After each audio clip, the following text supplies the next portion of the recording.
Yan, merienda tayo mga kapampam. So, nagawa ako dito ng ano. Yan, yung saging na nilagyan ng matamis.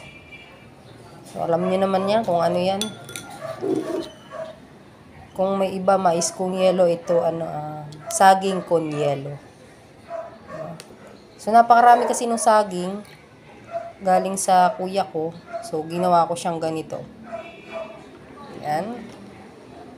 So, tama na muna siguro yan. Tapos, lagyan natin ng tamis.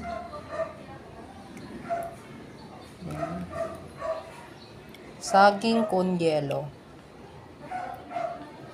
So, dahil wala akong yelo na pambasag, yung pandurog, ice cube na lang yung binili ko.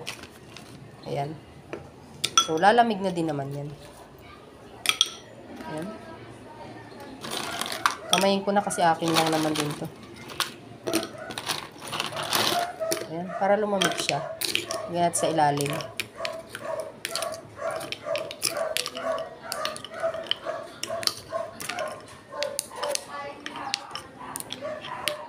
Tapos, lagyan natin ng gatas.